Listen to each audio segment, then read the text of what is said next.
John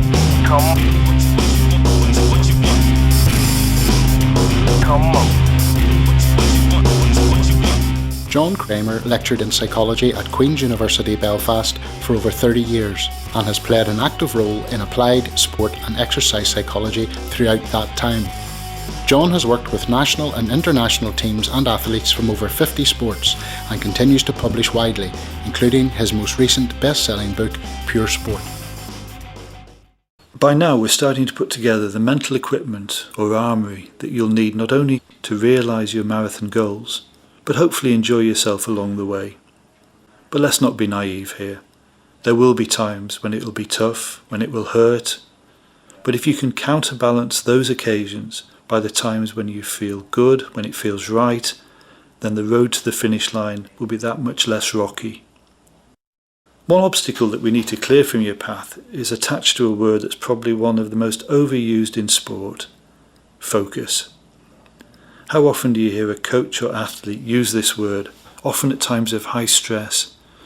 And it brings to mind a singular view of what it takes mentally to succeed in sport. No one would ever deny that there are times when tunnel vision may help to block out distractions and allow you to focus on the task at hand. But if you try focusing for hours at a time, you'll soon discover that we simply aren't hardwired neurologically to keep that mental state for very long. We become tired, mentally fatigued, and the consequences can be catastrophic.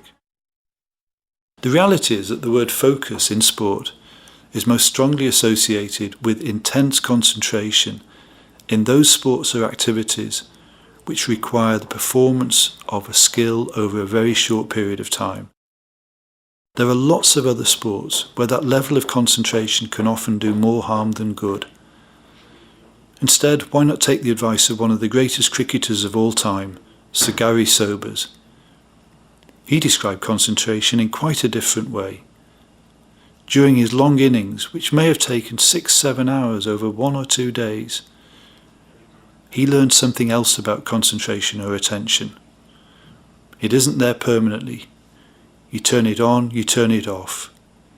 Running a marathon has many similarities to building a cricket innings. There'll be times when you want to concentrate, but there'll be other occasions where you will need mental timeouts in order to stay fresh and alert. To help you maintain the right mental state, it's important that rather than treating focus as the unitary concept, think of it instead as only one of several attentional styles that you may choose to employ during training or the race itself. For example, learning when to look inwards, that is monitoring how you are feeling or assessing your race strategy, or when to look outwards, maybe at a particular target, or assessing conditions generally. And the trick is learning how to switch between these styles easily to keep the race fresh and alive at all times. The last session asked you to consider when to use imagery in a positive way. That's just one example of when you turn your attention inwards, maybe bringing a particular image to mind. On another occasion, you may want to ask yourself, how do I feel? This could be part of a broad internal attentional style, where you're generally assessing how your body feels, or you may choose to focus on one aspect of your body or one part of your body.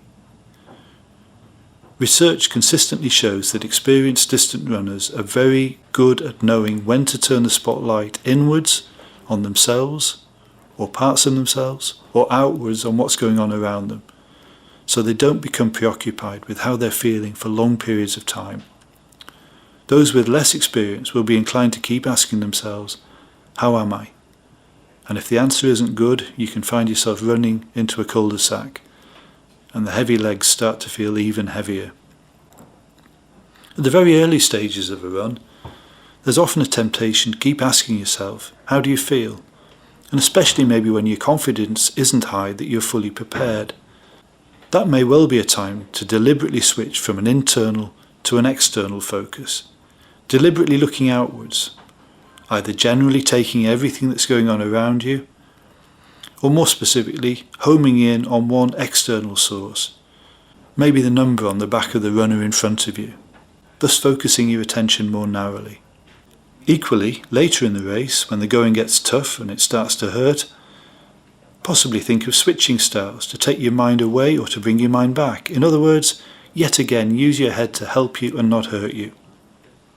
In later stages of the race, the temptation may be to look towards the end, but as previously mentioned, that may not necessarily help you deal with where you are and what needs to be done to make it through. So choose your attentional styles and choose images carefully and try to stay in the here and the now.